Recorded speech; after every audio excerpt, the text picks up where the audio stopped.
My stepfather remodeled the house and told me that, as a parasite, I had to leave to make room for my half-brother. But I went back to my grandmother's to remind them of something.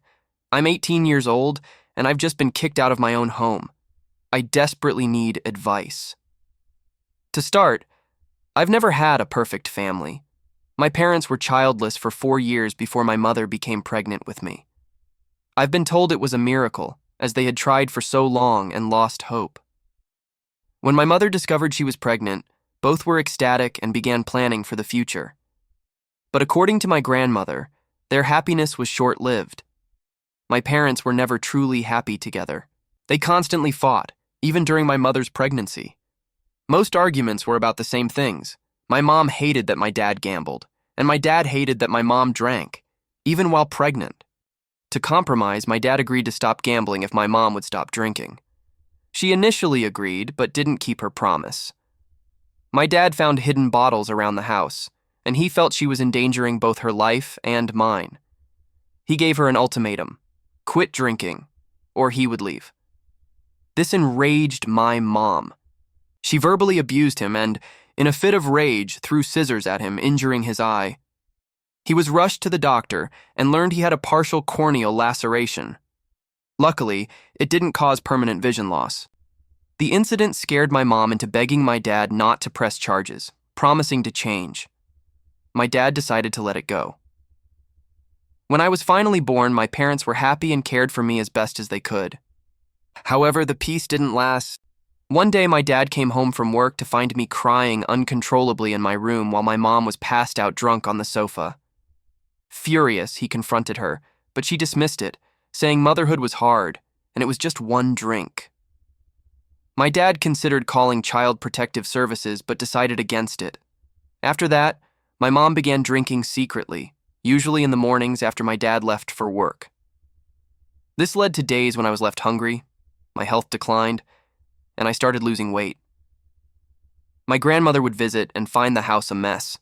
Dirty dishes, sticky floors, and chaos everywhere. I was often in soiled diapers and unkempt. When she tried to talk to my mom about it, my mom got defensive and told her to mind her own business. One day, my grandmother visited and found my mom clearly drunk, slurring her words and laughing uncontrollably. When confronted, my mom got angry and insisted it wasn't a big deal. That was the last straw for my grandmother. She stayed with me all day, and when my dad got home, insisted I stay with her for a few months while my mom went to rehab. My mom resisted, but my dad immediately agreed. Living with my grandmother was the best time of my life. She bathed me, read me bedtime stories, cooked healthy meals, and took me to the park. I felt safe. I didn't realize parents were supposed to do those things because I had never experienced it before. My grandmother became more of a mother to me than my mom ever was. My dad visited often because he missed me, and he would tell me how much my mom missed me, too. When my mom got sober and received her sobriety token, she came to my grandmother's house to see me. She looked like a different person. My grandmother told me I would be moving back in with my parents. No matter how much I cried or protested, my mom said I had no choice. Returning to their house was painful. It was filled with bad memories. At just 5 years old, I developed an eating disorder, likely from the stress. My parents did everything they could to help me, even taking me to family therapy so we could all heal and move forward. Gradually, I started feeling better and settling down. My parents no longer fought, and my mom wasn't drinking anymore. She tried to be a more present mother, and I began to trust her again. My dad even cut back on his work hours to spend more time with us. However, things took a sharp turn for the worse. One afternoon, my dad and I came home from school and caught my mom cheating on him. She had the audacity to bring her lover into our house. They were caught in the act. I was completely traumatized. My dad stood frozen for a few minutes, his face red with shame, while my mom and her lover scrambled to cover themselves. My dad told me to go upstairs while he confronted her. The man fled the house, terrified. I could hear my parents screaming at each other. My mom, being the narcissist she is, blamed my dad for her infidelity. She claimed she felt too much pressure to be perfect and that this other man made her feel normal. She told my dad that no matter what she did, he always seemed disappointed in her because of her past mistakes. My dad called her a coward and said he was done with her. He demanded that she move out immediately. At that point, my mom started begging him, saying he couldn't do that to the mother of his child. She claimed the other man meant nothing, and that they needed to fix their marriage for my sake. That night, my grandmother came to pick me up while my parents continued shouting at each other. She said a few words to my mom, but mostly stayed out of it. Over the next 2 weeks, I stayed with my grandmother while my parents tried to sort things out. My mom called me every day, pretending to be worried about me, but by then, I knew she only cared about herself. I don't know if my dad stayed with her because he genuinely loved her, or because he was too used to their dysfunctional relationship, but in the end, he decided to stay. He insisted they go to couples therapy, though. Despite my dad's decision, I could never see my mom the same way again after catching her with another man. I felt like I'd lost all respect for her. As if things couldn't get worse, just 3 months later, my dad was diagnosed with stomach cancer. One day, he collapsed at work from severe stomach cramps. When he was taken to the hospital, doctors found his health was deteriorating rapidly, and he needed treatment immediately. This marked the beginning of long days of chemotherapy and bed rest. He had to take time off work to fight the disease. My dad had some savings, and my grandmother was willing to help financially. My mom, on the other hand, was not supportive. She constantly complained about how exhausting and expensive the treatments and doctor visits were. My dad encouraged her to at least find a part-time job, promising he would return to work and support her like he always had once he recovered. Reluctantly, my mom got a job as a waitress at a local restaurant. Her shifts were long, and she stayed out late almost every night. Meanwhile, my grandmother took care of taking my dad to and from the hospital for treatments. Our neighbor, who had a daughter my age, offered to drive me to school every day, which was a huge help. That's how I became friends with Shirley. She and I have been close ever since, as we practically grew up together. Shirley's parents knew about my family's story, as did many of the neighbors, since my parents weren't exactly subtle about their loud arguments. When Shirley and I became close, her family began inviting me over for meals. My dad didn't see a problem with this, and neither did I. However, my mom always criticized me for spending so much time at their house. She'd say things like they only saw me as a charity case, or that I was nothing more than a broken toy to them. At first, I thought there might be some truth to it. But as they spent more time with me, they started treating me like one of their own. For instance, when Shirley's mom found out I loved apple pie, she always made sure to bake one for me on weekends. Shirley's dad even taught me how to play basketball, and we spent countless afternoons practicing shots outside their garage. They became a sort of second family to me. It wasn't a surprise to anyone when Shirley and I eventually started dating. She brought so much positivity into my life, and I'm grateful every day that she's still my girlfriend, even with my family's crazy history. Unfortunately, my mom never connected with Shirley or her family during all this time. But they never let her dislike interfere with how they treated me, with affection and love. A year after my dad started his battle with cancer, the doctors informed us that chemotherapy was no longer effective and that he didn't have much time left. The news was devastating for all of us. I spent countless nights crying, unable to comprehend why I was about to lose the only parent who truly loved me. My dad spent his final months with me, my mom, and my grandmother as much as he could. One morning, he simply didn't wake up. No matter how much I called out to him, I knew something was wrong. I ran to tell my mom, who immediately called 911. The paramedics later declared that he had passed away peacefully in his sleep. The pain I felt was indescribable. I couldn't let them take my dad's body away until my mom physically restrained me while I cried and screamed. It was only when my grandmother arrived that I calmed down slightly. I couldn't imagine the pain she must have felt in that moment. The funeral went smoothly, but the real shock came when my dad's lawyer arrived to read his will. That's when it was revealed that my dad had left everything to me, his money and the house. My mom was stunned. She even asked the lawyer to show her the papers. I guess my dad knew what kind of person she was and wanted me to have the house and the little money that was left after the chemotherapy so I could have a good start in life. My mom wasn't happy about this. She kept asking the lawyer if she could fight it in court, claiming the house should legally belong to her as his wife. But since my dad had changed his will long before he started chemotherapy, it was clear he was of sound mind, and she had no strong case. Besides, the house had been my dad's before they got married, so his name was on the deed, and he could legally leave it to me. My mom asked what I wanted to do with the house, and I told her I wanted to keep it. She suggested selling it and moving to a better place, but I refused. I had just lost my dad, and this house was all I had left of him. She didn't really have a choice, so she continued living in the house. I noticed she seemed very disappointed, but at the time I didn't think much of it.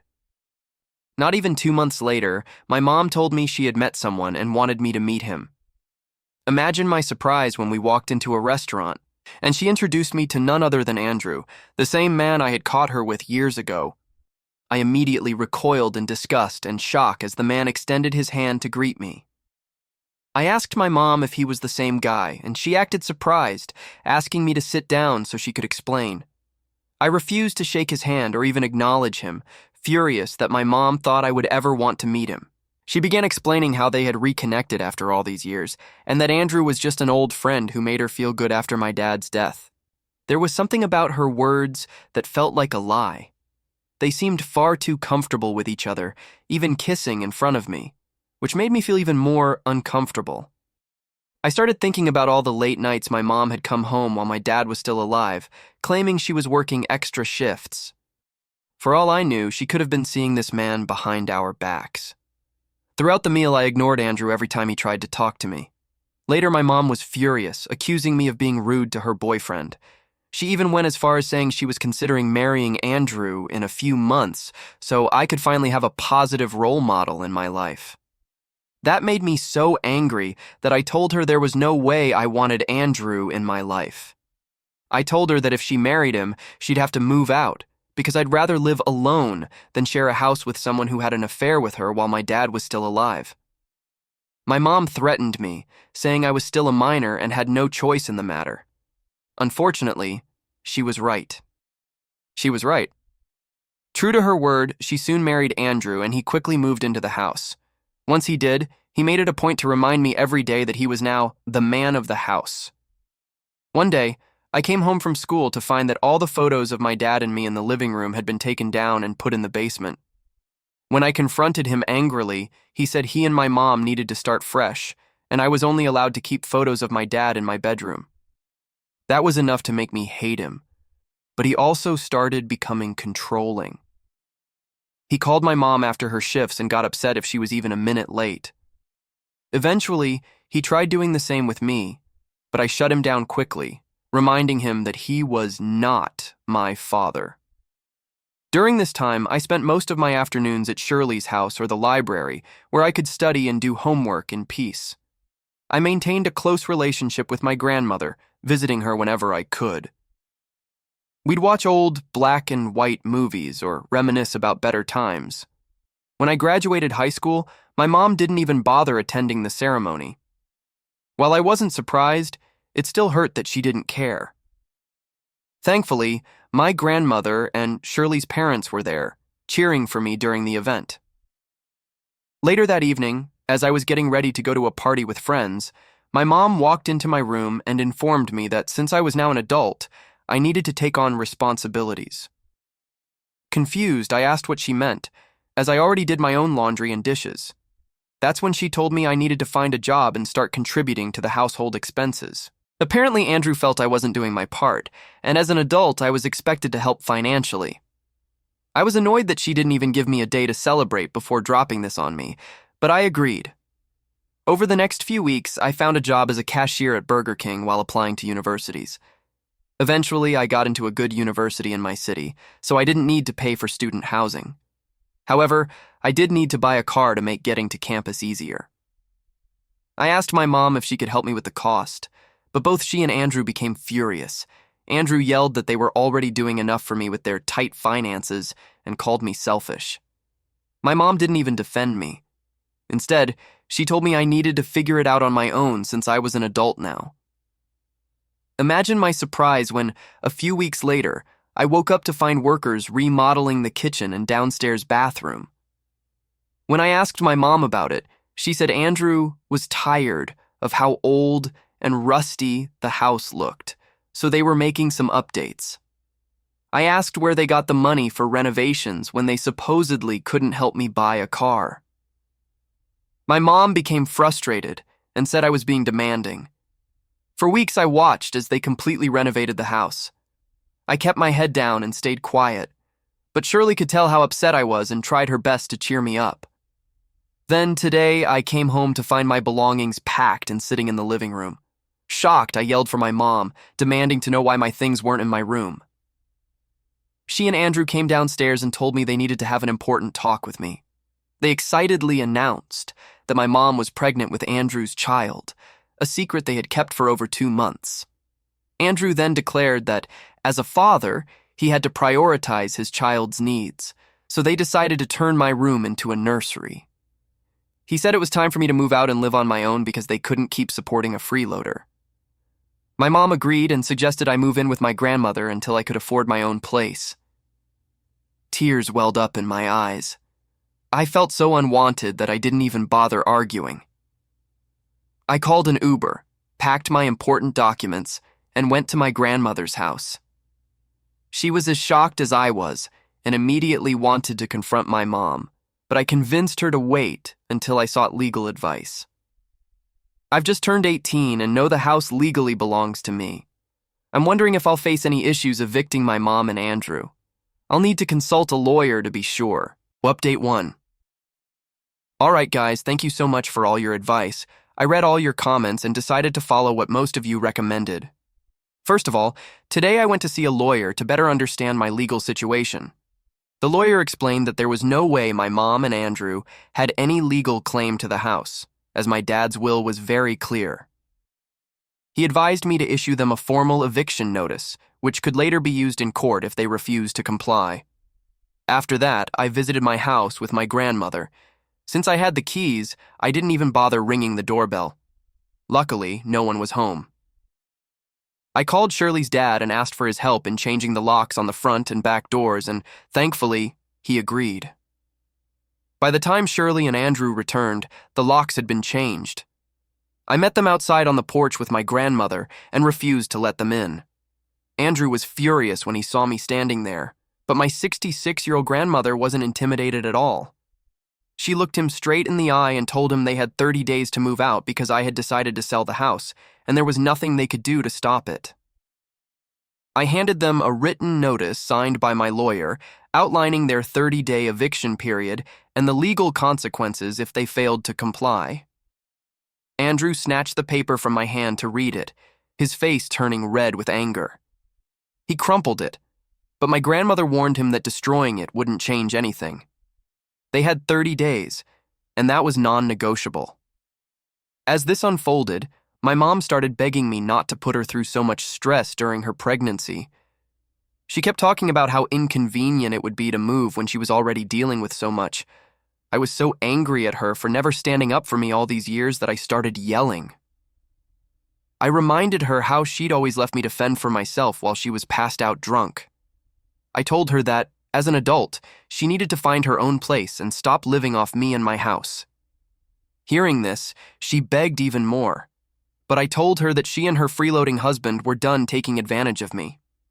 Andrew looked horrified and tried to ignore me by heading toward the house, but he quickly realized that his keys no longer worked.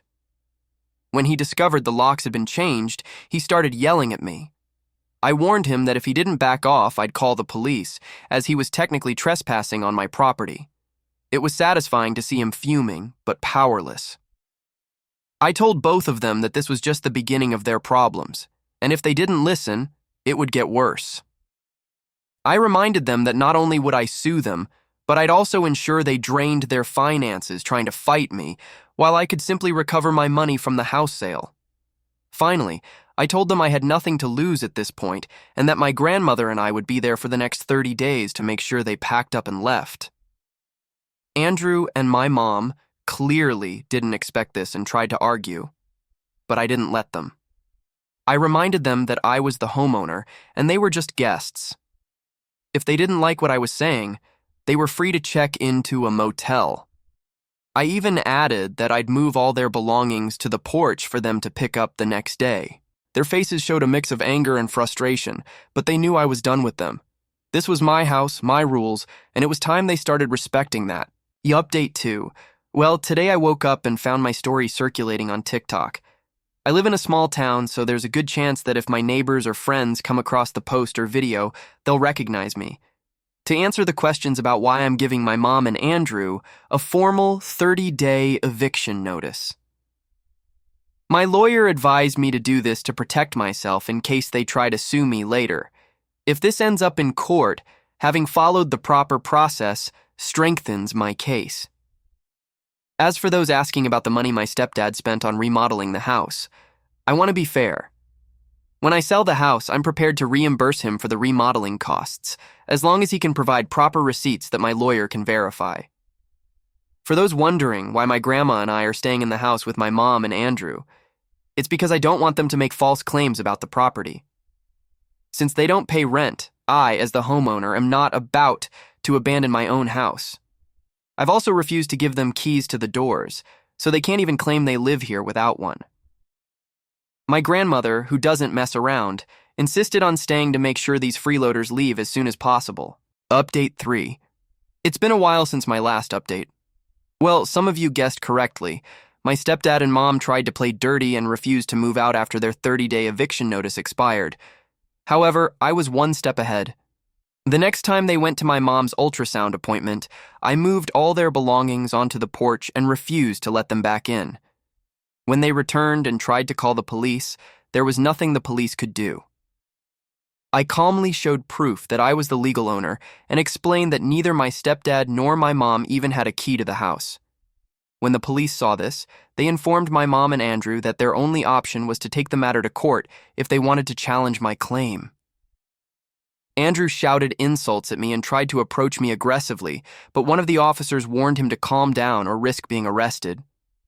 Finally, my mom and Andrew were escorted off the property. It was satisfying to see them realize exactly what they had lost. Since then, I've installed cameras around my property and consulted a real estate agent who will start showing the house to potential buyers next week. Update 4. A lot has happened since my last update. After I evicted my mom and her boyfriend, I managed to sell the house. Initially, I thought about reimbursing Andrew for the remodeling costs. However, I ultimately decided that since he made those changes without my permission, I didn't owe him anything. It's not my fault he spent money on something I never asked for. Besides, I considered it part of the rent for all the time he lived in my house without paying anything. As for my mom, she's had my half-brother now, but I've learned she's divorcing Andrew. Apparently, he cheated on her. Even though he begged her not to be cruel to the father of her child, she didn't extend him the same forgiveness that my dad once gave her. On my end, I'm now in college and have rented a smaller place for myself and Shirley, who's still my girlfriend. I love spending weekends at her parents' house. Her mom still makes my favorite apple pie, and we always have a great time. Sometimes I bring my grandma along, although we also make time for each other when we can. And yes, I know what you're thinking. Did my mom try to move in with me after Andrew cheated on her? The answer is yes. She showed up claiming she was a single mom in need of a place to stay. I even thought I smelled alcohol on her breath, though I can't confirm it. But even if I'd wanted to let her stay, which I didn't, my place was already in the process of being sold, and I was moving into a small apartment. There simply wasn't room for her. To be honest, I don't even know where she's staying now.